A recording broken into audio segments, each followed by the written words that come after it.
All right, here with Danielle Martin, founder of True Mindsets, but now author of Martial Mentality. And Danielle, we go back a couple years here now, so thanks for jumping on with me.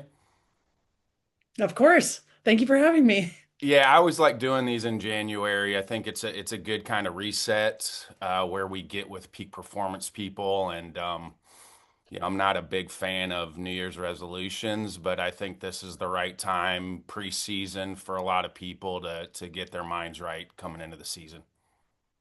Agreed. And same. I think New Year's resolutions are more about just this quick zap of motivation, and it's not a long carried out.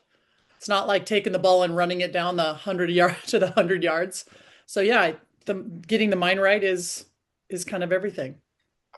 I think a lot about re-engaging. Do you have any tips for people that maybe once they lose motivation to re-engage? A good question to sit with yourself is, what do I want? It's a difficult question when you ask somebody and you just confront them with, "Hey, what do you want?" They freeze. They get stunned actually. It seems like such a simple question, but it's not an easy answer to that. But getting clear with that, it bypasses motivation and it gives you an idea and a direction. And therefore, if you reverse engineer, you're going to have a path to get to what you want. And your actions and your game plan lives in that path. And that's a great reset because there's your motivation is okay, there's the carrot and I'm going to go get it. And what do I need to do? And how will I do it? So what, how, and you start taking action. And that's every single day. I think number one is health. No matter what it is you want, good luck getting it if you're not healthy. I love that you talk about weaponize, drill, train, and compete. Because I don't think a lot of people like view it as weaponizing, and I love the fact that you use the term weaponize. Thank you. Now, when did that come to you as far as using that term? So 2 years ago, almost exactly like today, I was still laying in an ICU. I had a traumatic brain injury. I had a stroke caused by an external injury to me by a chiropractor, and the person is not a chiropractor, not licensed. So, interesting enough, he adjusted my neck, damaged my vertebral vessels, and I suffered an ischemic stroke. So, in the hospital, many different times, I did die and come back, and then they told me I might not make it. And they kept saying something to me, if you weren't as fit or strong as you are, if you weren't an athlete, there's no way you would be here. And I use a term with my athletes a lot, being fit to fight, because getting ready for a fight is grueling. But I realized that it's not just about the competition, it's about being fit to fight in life because you never know what fight is going to come to your door. And I had no idea that something like that would have come upon me and I would really be in the fight of my life for my life. And being weaponized is being able to be prepared for absolutely anything, physically, mentally, emotionally. And that takes work. And it's about what you're willing to do it. And weaponizing athletes with the tools to go out into these, if it's baseball and you're a hitter, you're in a mini battle with that pitcher. And so being weaponized with the tools to take into that mini battle is going to be do or die type of thing. Obviously, it's a different consequence. A surgeon who's weaponized with the knowledge, with the sleep, with the training, with whatever it is that weaponizes them to go in and be successful, or, a SEAL, an operator, they have their team on the line. There's a lot of different things that we could be weaponized for.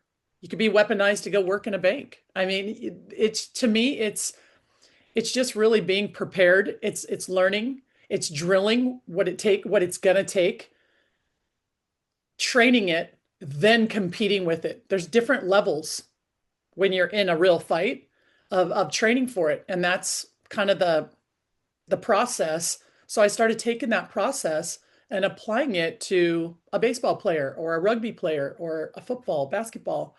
and it fits in to all of it, and it's really being weaponized in life and choosing that my health is going to be, my mindset is going to be primary. And you know, Ryan, you talked a lot about that. You said some things to me in our conversations about the meditation. And so you, for me, if somebody said, how does Ryan weaponize, what does he weaponize, I would say Ryan weaponizes his meditation. He's devout to it. He doesn't cut corners on it.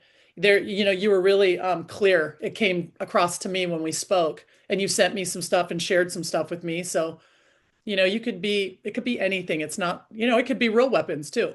So, but this really fits into all things. You're what, you're being weaponized because life a lot of times can be a battle. It's not easy, Did you but have you a can make chance to simple dive into the decisions. audios at all that I sent you? Did you have a chance to dive into those audios? I have listened. I didn't listen to all of them, Yep. but yeah, I think they're phenomenal. Yeah, it's just for me and everybody, I think it's such a personal journey with all of that, and you really have to find what works. And there is so much good stuff out there, but you really do have to kind of distill all of that information out there and really find what works for you individually, because it is such an individual path with all of that. It is. It's not a one size fits all. Mm, no. But what you sent, I think it can land for anyone and everyone. I think it can if you're willing to sit still with it and let it land for you. You know, people walk around with so much resistance, they don't realize that they're not really open to learning something. And, you know, I always say, like, be open to learning and have that white belt mentality, because a black belt is just a white belt who didn't quit. And they just kept learning. They kept showing up, learning, drilling, training, competing if they compete. But like what you sent, I think people are scared sometimes when they start listening to something like that, what's going to come up. And now they got to face off with it. So they just, oh, I don't have time, or whatever their excuse is. Yeah, they're going to put walls up.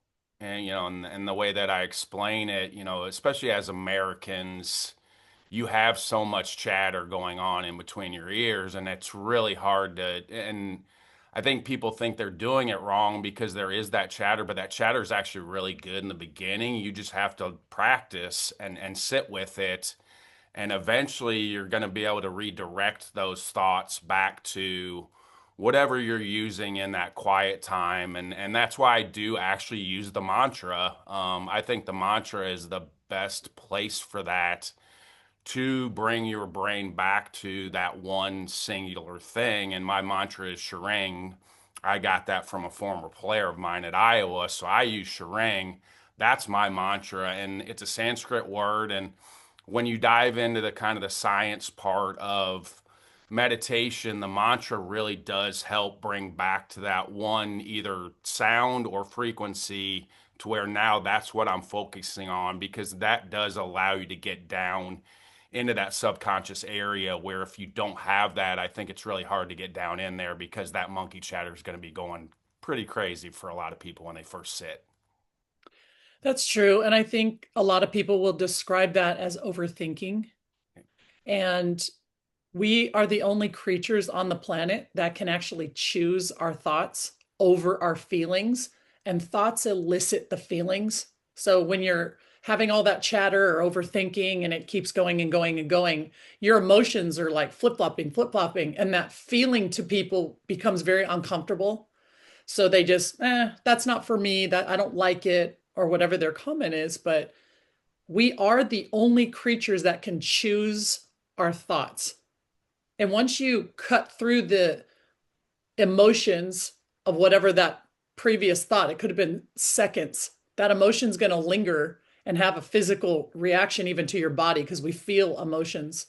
But when you choose a thought, it will actually collide with the emotions heavier than you think, and it'll reset. It actually starts to kind of play with the nervous system anatomically. And you can calm yourself down just by taking control of the thought that you're choosing next, despite the feelings. And you talk a lot about training for pressure.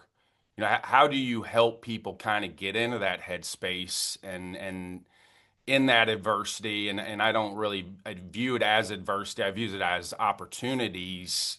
How do we help people kind of retrain to really embrace enjoying the pressure piece of it?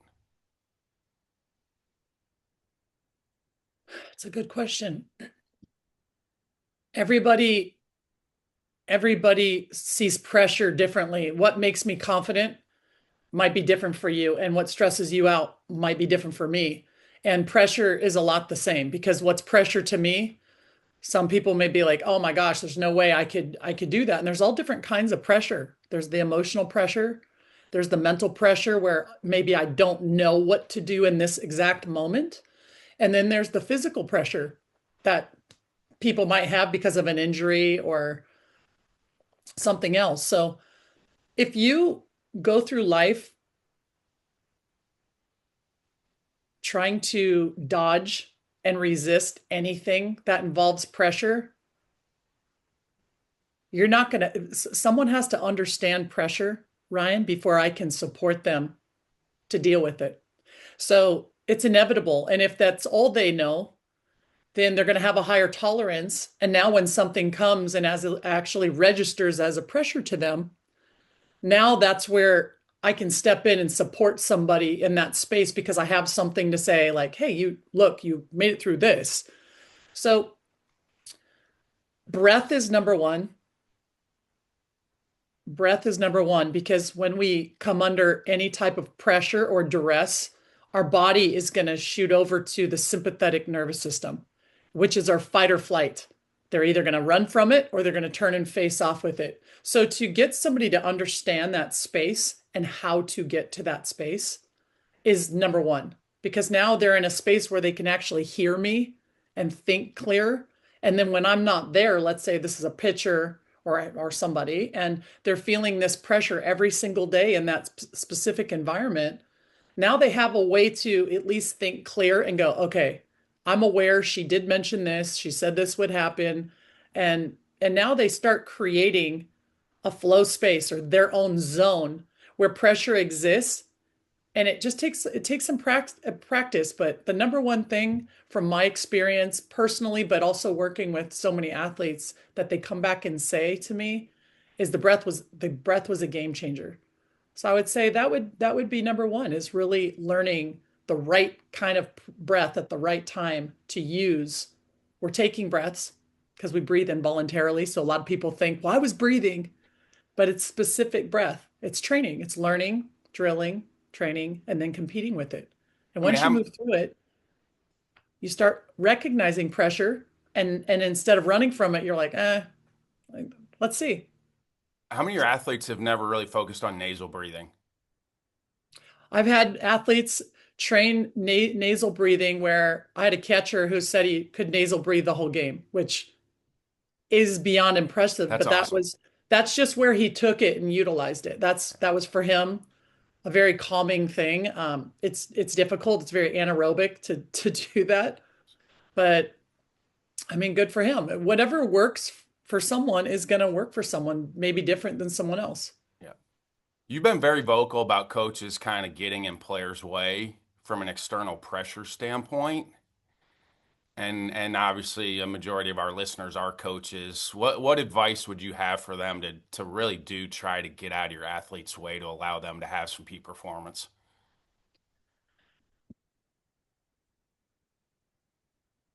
What kind of pressure are we talking about? You and I have had some really good conversations about this, and I am very vocal about it too. And Is and it I, that pressure? yeah, that type of pressure. That Okay, doesn't need to so be there. I mean, obviously there's a competitive pressure that's going to be there, but then there's outside influence pressure that probably doesn't need to be there. so I'll frame it this way. There's the pressure that reflects the coach and maybe some of his insecurities and his own pressures, and it's funneling through the wrong funnel to a young athlete. And it's not being received in a way that's for them, supports them, encourages, empowers, or elevates them. That's the one I have a problem with. And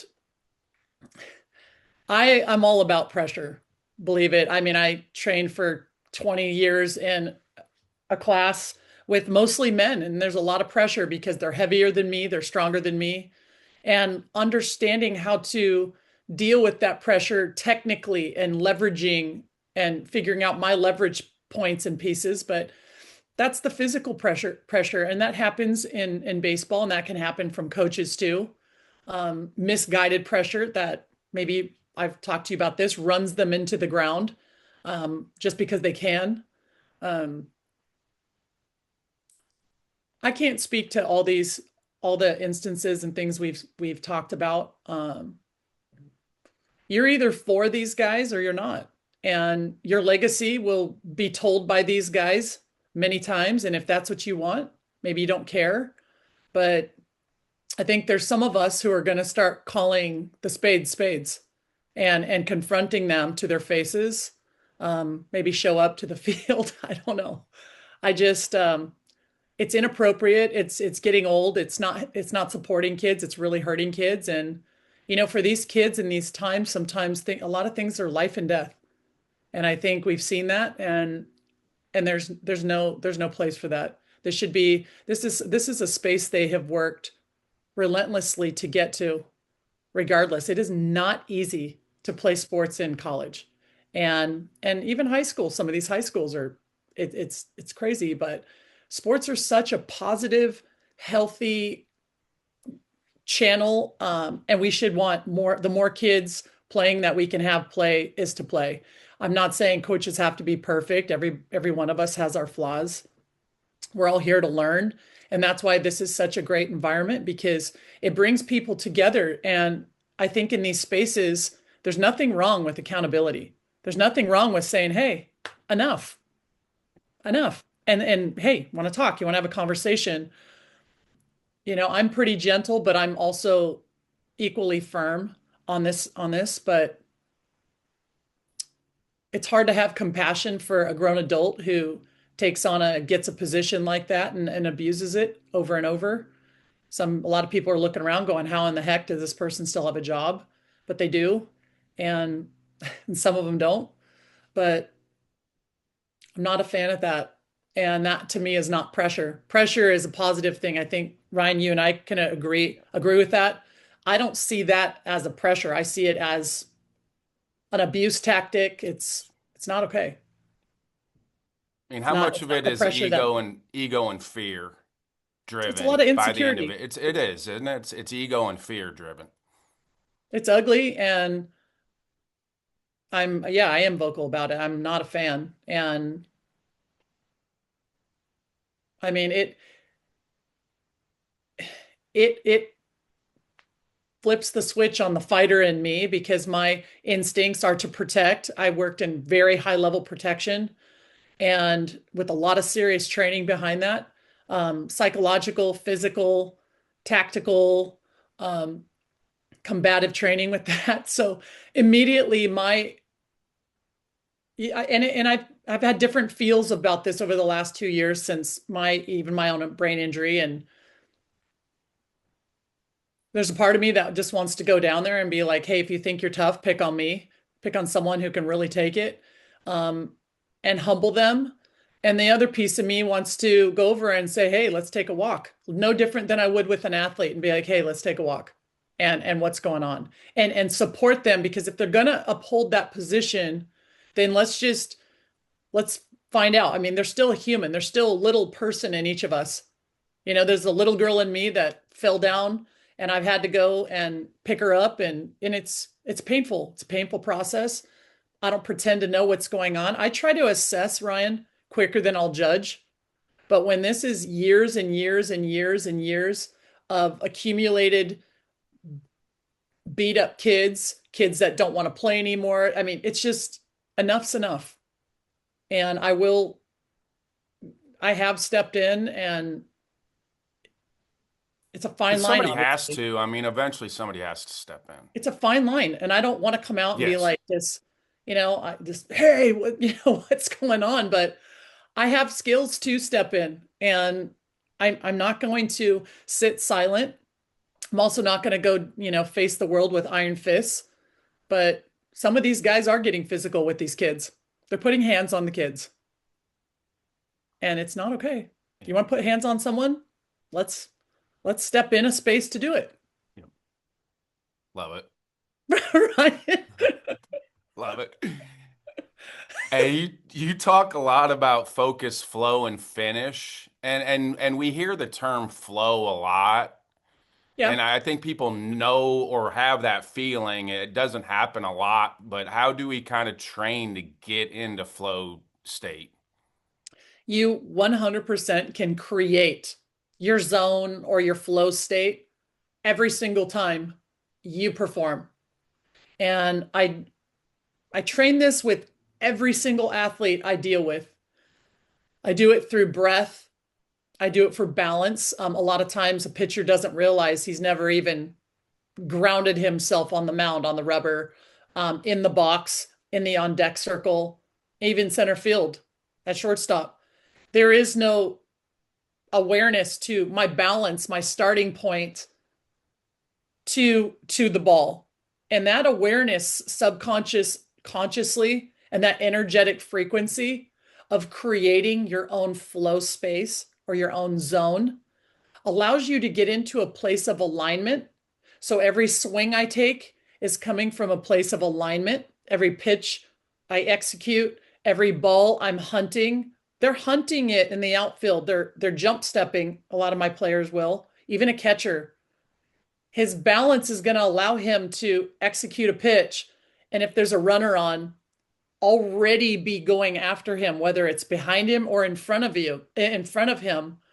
But that balance, that 1 point set of balance, the body will do it. They just have to even know that they can. And there's so many things we don't know, we don't even know. And I've had a lot of big leaguers say, well, how come my pitching coach doesn't say that? Or how come this? Or how come this? And it's just the difference in knowledge. And that's why I always say there's so many things we don't know, we don't know. And when these coaches come in and think they know everything because it's worked for one kid or this kid or that kid or this athlete, um, from the big leagues down, there's always something to learn. And, my experience personally is 22 years in a sport where technique and leverage 100 out of 100 times beats strength. So when everything I hear harder, harder, it's this, it's more, it's stronger, it's as hard as you can, and this, it's it pushes them over an edge of understanding what was even on the edge and where their best point was. And so understanding the technical piece, because if I'm the pitcher, I'm the mechanic. How I do what I do is not my mechanics. You don't mechanic the mechanic. The mechanic, how he does something, if I'm fixing a car, I'm going to have technique, how I do it. So technical adjustments are usually so small. When you talk about mechanics, it's like I got to throw the baby out with the bathwater, and we're not doing that. So if you back up and you look at the technical pieces, I look at it from the ground up. A pitcher, his balance, the hitter, the swing, even how they're standing. And I've done this a lot with players. I'm like, get in front of me in your hitting stance, or like you're on the mound, and one finger, I'll just barely put pressure, and they'll move. And I'm like, is that your hitting stance? Well, yeah. I'm like, okay, now get in front of me like you're gonna fight me. Take a swing at me. And they're like, what? I'm all, take a swing at me. And I will show them the counter when there's balance involved, how fast and how I can read exactly where they're going to take a swing. In 1/2 second, I'll be behind them. And they don't understand. But that plays in baseball more than we realize. All these things. When I look at a pitcher, I see a martial artist. And I train my big league pitchers like they're martial artists, like they're fighters. And when you do that, they have a real ground game. And when they have that ground game, now they add breath, balance, execute, and a few other things. And now they're in this alignment and they're like, oh my gosh, because their body's working for them, not against them. So is the energy, whether it's the fans, the coaches, the energy of a game. Pitchers come in, bases loaded, the reliever comes in. Everyone in a pitching rotation has a different job. Same job to execute, but it's different. And it's got different demands and things to adjust. And when you have everybody understanding what that is, now you have all the sums of the whole, moving cohesively. And now you have a team in a flow state. And that's a very different thing. It's not easy to get it done, but it's very simple. When you talk about from going from good to great, and I view that as, if you can get your entire team into flow state, I think that's the good going to great piece of it. Because it's really hard to get everybody on the same page with that. But everybody does it through words. They don't teach them how. Yeah. They command it. They demand it. They come out and their emotions get in front of their words and then come through the words. I mean, the words come through the emotions and they're not going to hear you the same. There's a difference between listening and hearing. Huge difference. So when you teach them how to hear and you hold a space for them to feel comfortable enough to do that, and you teach individually, you pull the positions in, and you explain to them what it's going to take, you weaponize them with exactly what they're going to need to do their job. A breacher is different than a sniper. And when you're working with operators, you don't talk to them all the same. When you're teaching combatives to somebody, you don't teach it the same because some people might be carrying different equipment already. They can't do what I just asked them to do. So I'm not going to get mad at that.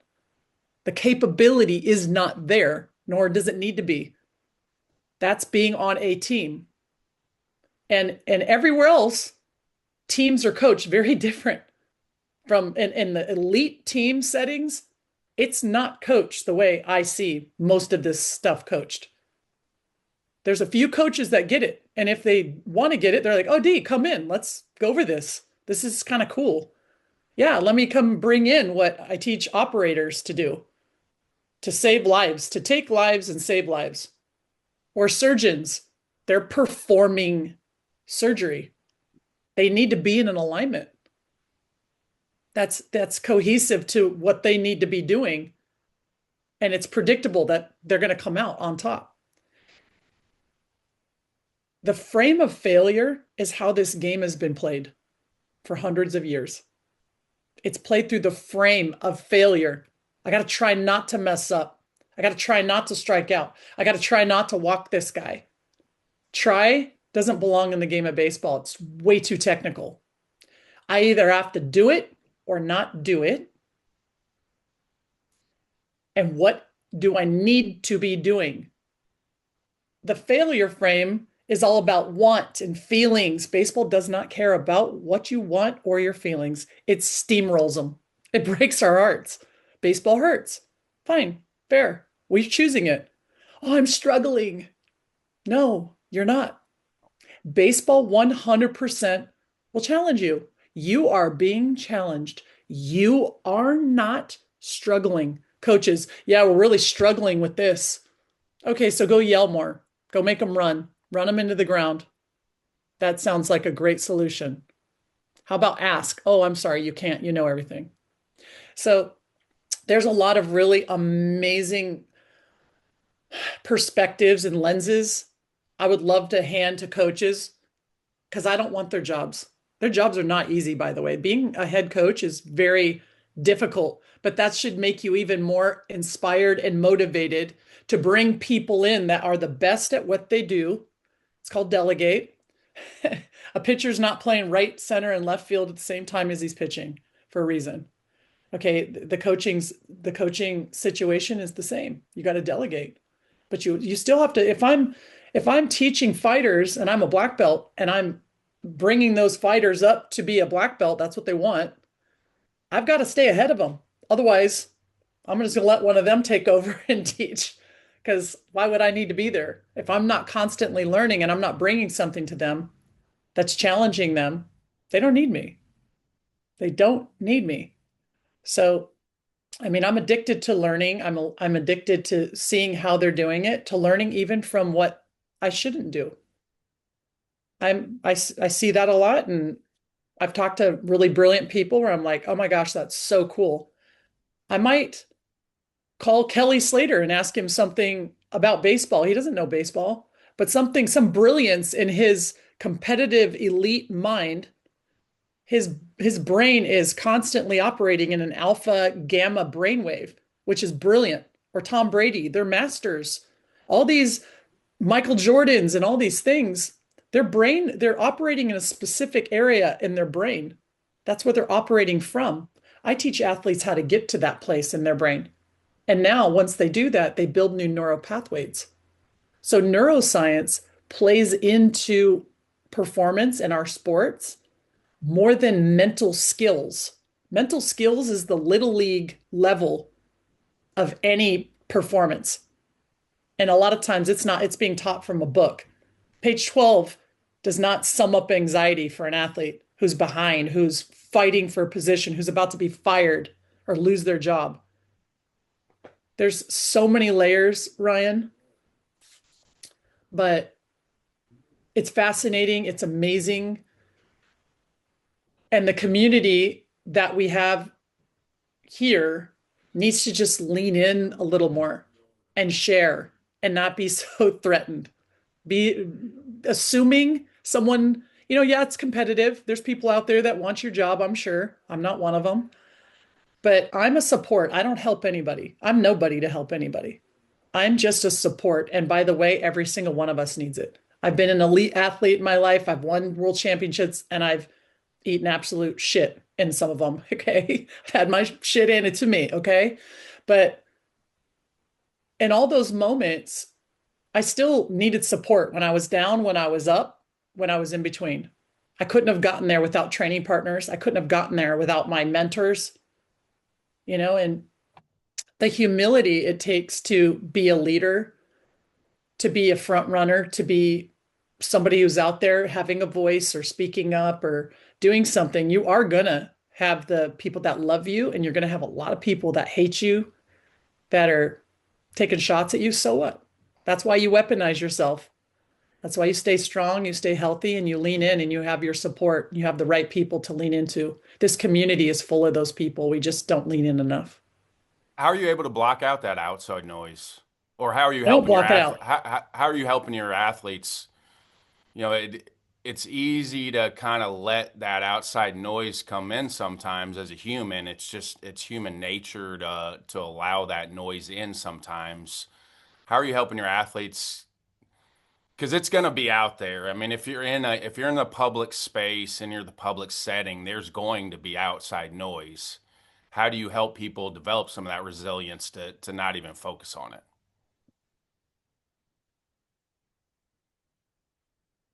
I have them choosing their thoughts to what it is that's right in front of them.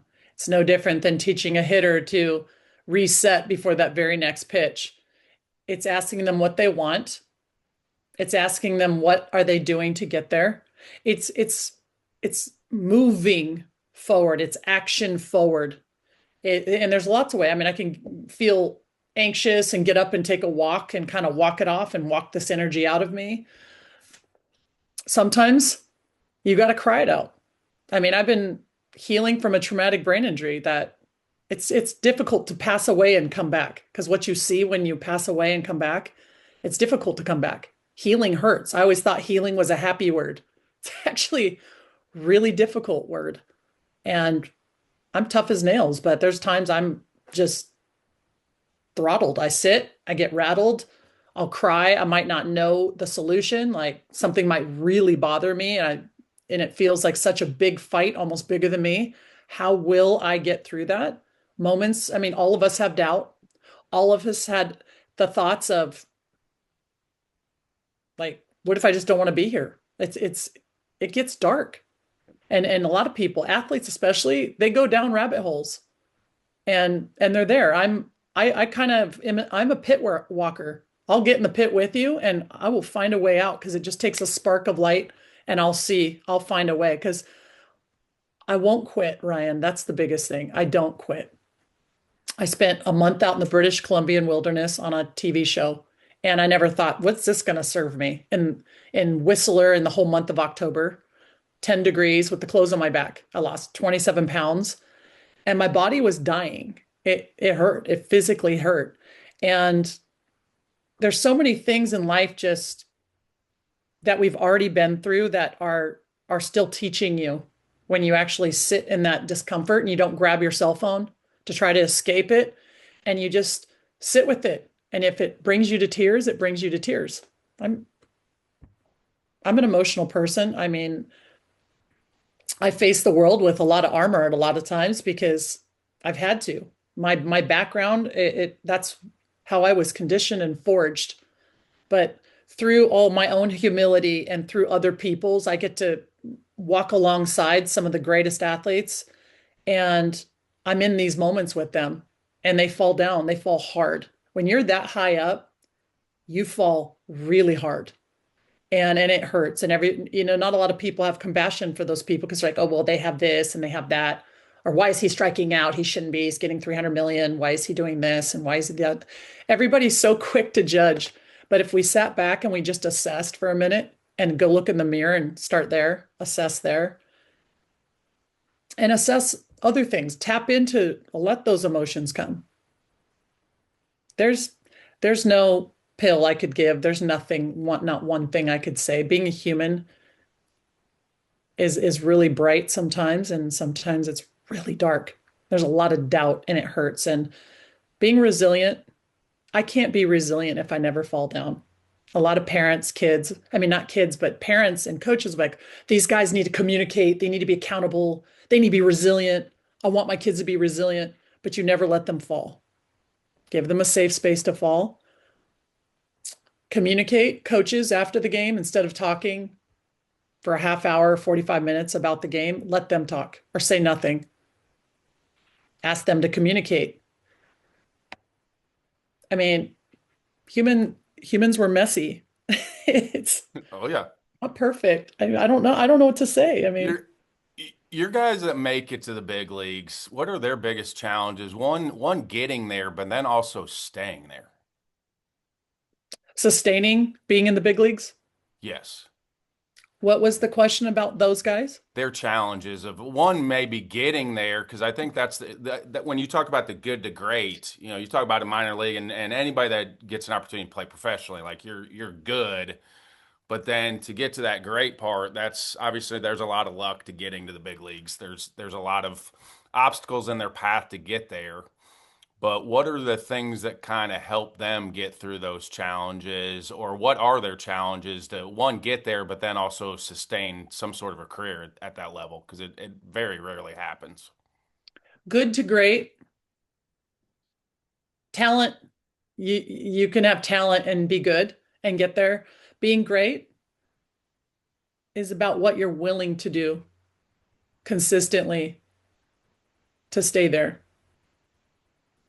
Weaponizing yourself consistently.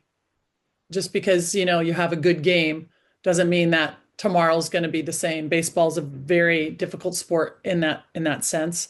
I asked Barry Bonds one time, like, what's some of the hardest times you had? Like, what's so hard about baseball? If you could see what was so hard about it. And thank you.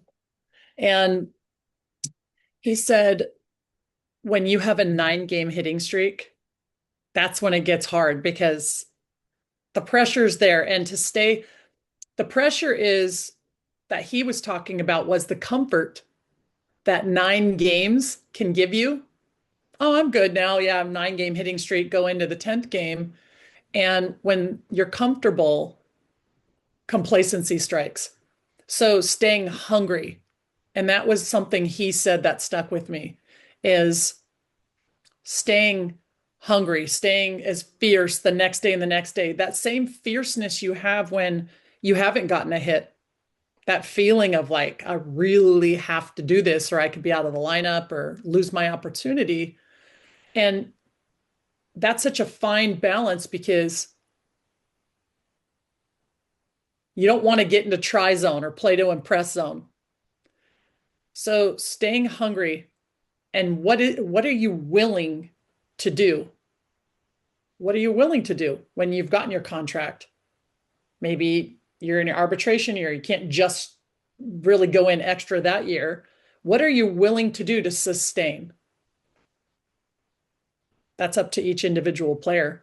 I think they need support from the beginning to the end. The big leagues, they're difficult. Yes, it's difficult. The minor leagues are grueling. That's I feel the pressure when I have players that I'm working with in the minor leagues.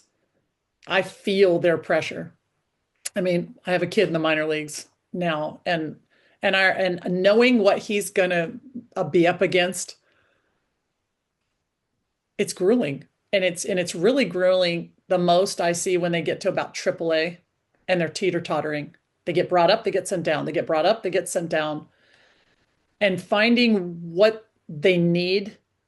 And for me, watching and kind of trying to read the situation and what's the vibe, what do the coaches say, what's the feedback they're giving you, and not just watching the results, but doing what I can to weaponize with something compelling where coaches have this guy around and they're like, I know he's gonna fall down, but I love this guy, trust this guy. This guy's dependable. I know this guy's gonna come in and he's gonna fight every day. And I want him around. That could be your greatest weapon is the frequency you move through a space with.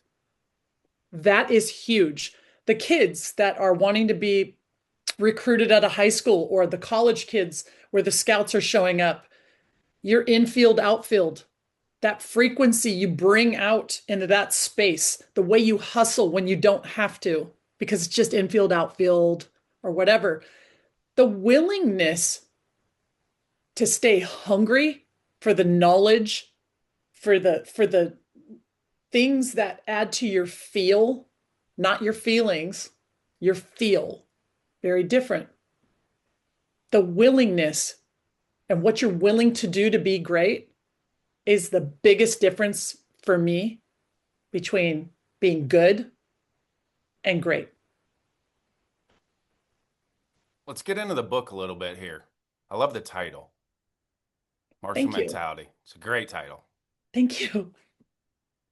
Man, and this has been building for you. How difficult was, especially with everything that you've been through the last 2 years, to really get your thoughts down on paper? Ryan, that's a deep question. That I wrote another book in front of that one. It's just waiting on someone to finish their chapter. It's going to be a pretty big deal for this person to come out and share the things he's about to share. He never has.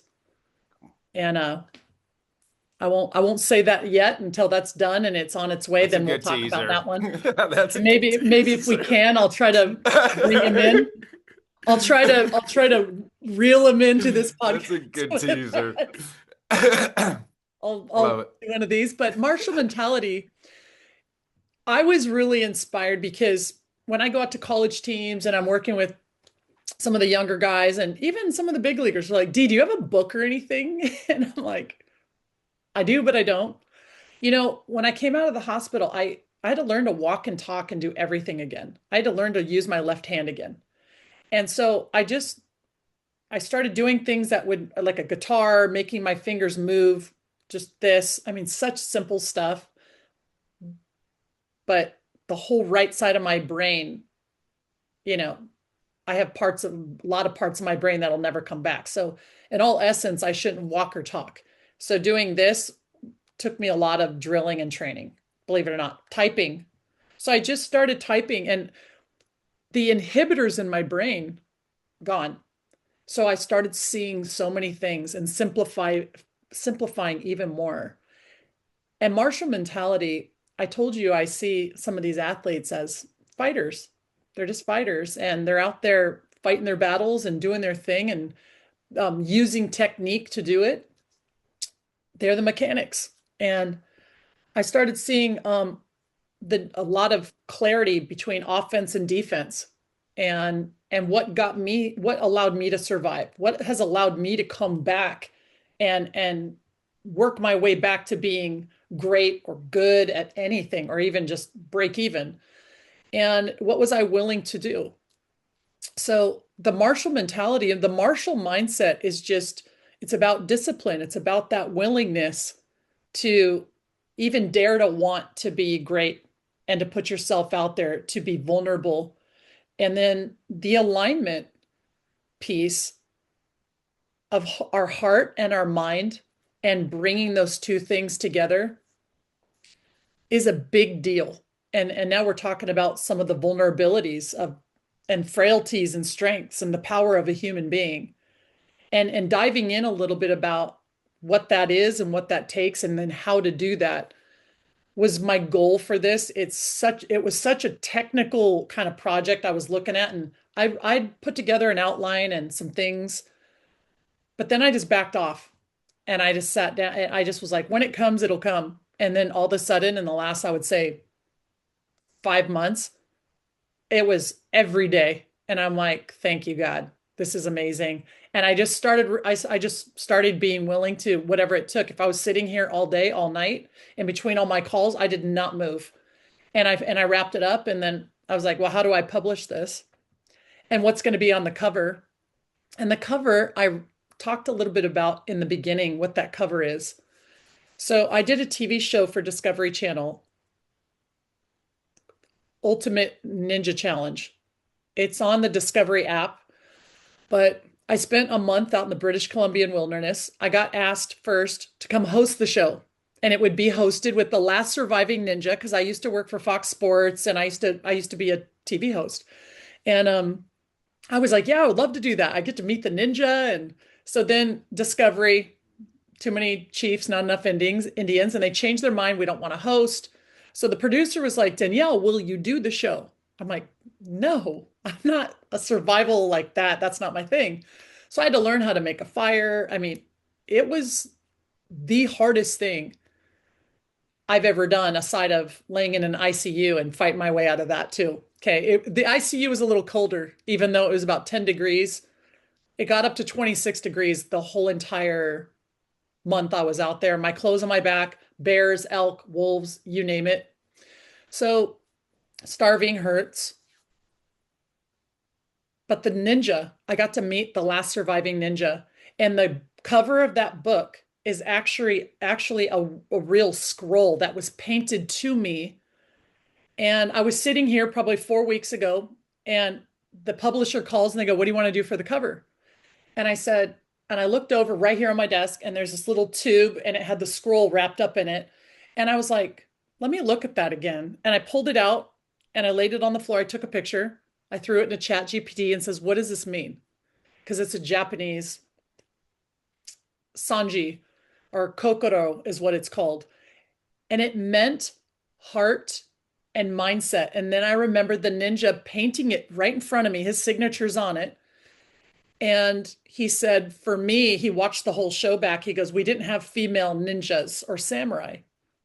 We used females as like to decoy and do all these things. He goes, but for me, your willingness and your heart and mindset, you were the heart, you were the heart out there that's what got you through all of that, and your mind, because they had some pretty serious challenges along with it. And I thought, oh my gosh, this book is about that. That's got to be the cover. So it was kind of cool because I got to use my own like piece of art that was given to me for the cover and really share that with everybody. And so that's what's on the cover. And I hand wrote like heart and mind right below it so people would look at the scroll and know what it meant. And the book talks a lot about gratitude. Gratitude is the number one thing we can collide with being anxious or anxiety. It smashes anxiety. It talks a lot about the breath work. It talks about ways to align your heart and mind to get to places for your own personal best performance. Alignment, playing through the frame of success rather than the frame of failure. It introduces that in the book. And quite frankly, Ryan, I'd have to look at it myself because that's how my brain works. I don't have a ton of recall immediately. I'd have to just kind of page through it and then I could explain things. So, How does someone get into being a ninja?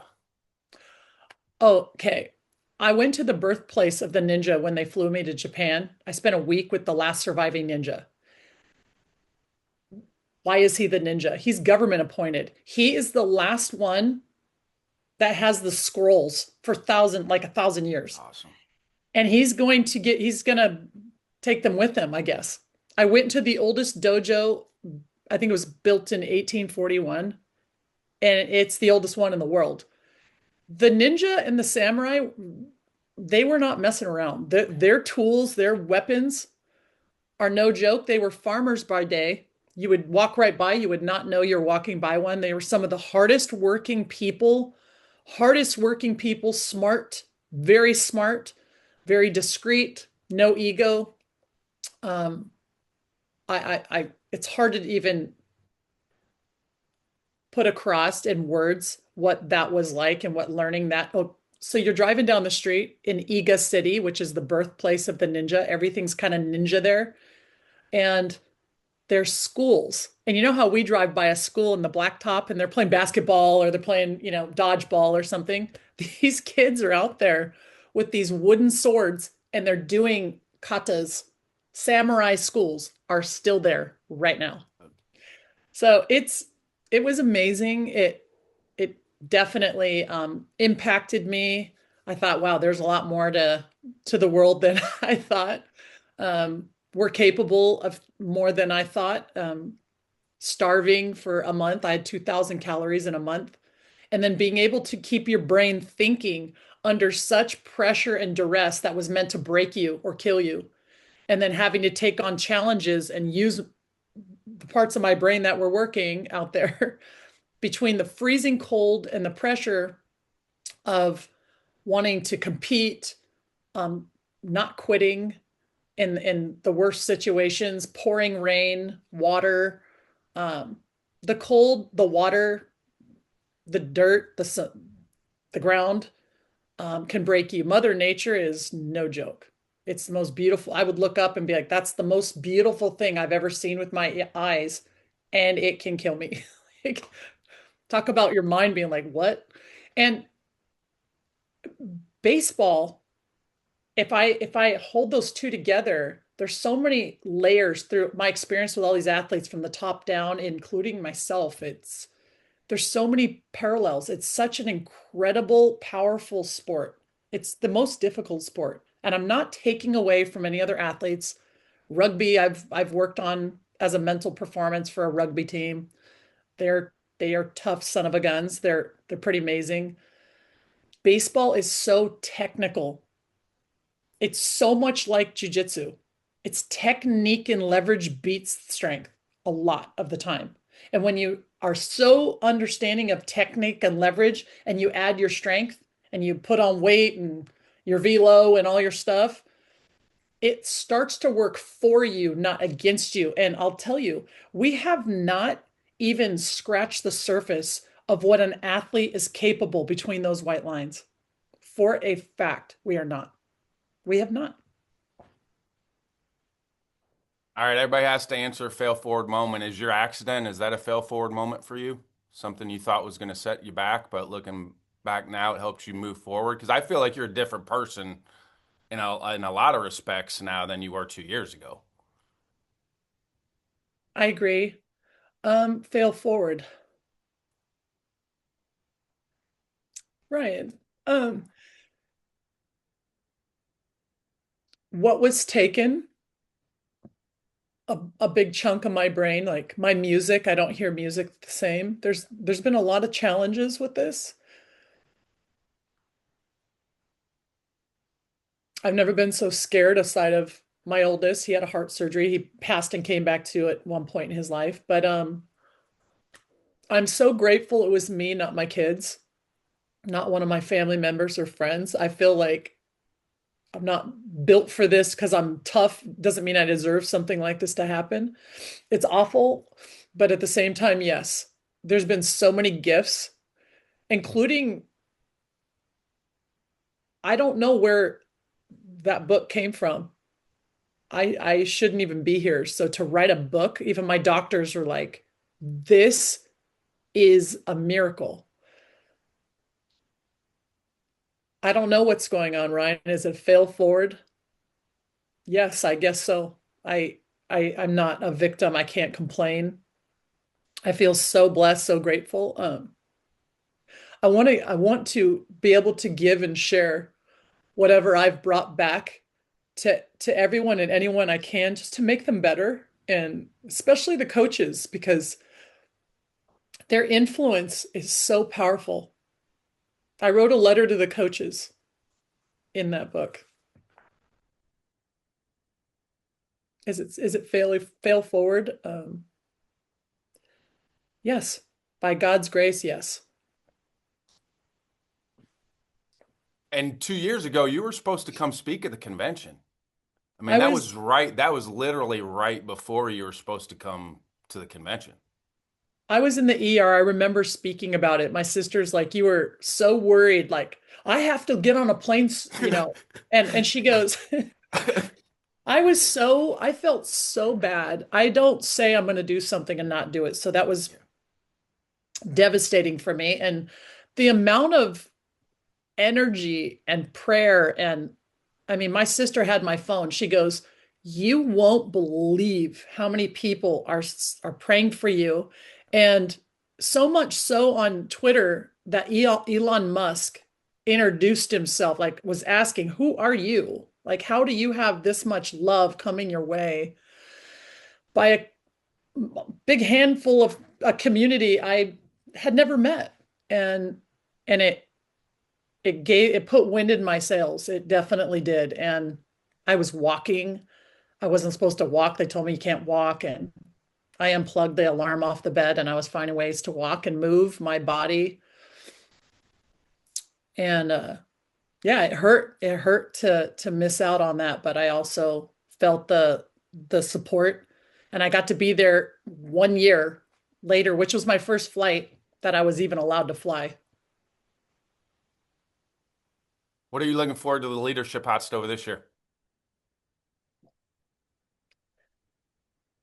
I'm looking forward to hearing the other speakers and watching people's reaction to them and watching how it lands for them, and hoping that they just take one little chunk of gold that hopefully they drop and take it with them and hand it off to a group of kids that it impacts, and it just keeps spreading. I think the ripple effect of that whole convention can be really powerful if people choose to step through the doors and leave their egos at the doors and go in to give rather than to get something. So I'm What looking forward to seeing where that happens. I'm looking forward to I called a couple people out this year. I never heard from them. I think I would hope that they would confront me if they saw me and say, "Hey, what was that about?" And have a conversation and walk away a little surprised and think, "Hmm," and be impacted in a positive way. All right, what are some final thoughts or hopes for 2026? Just to keep healing and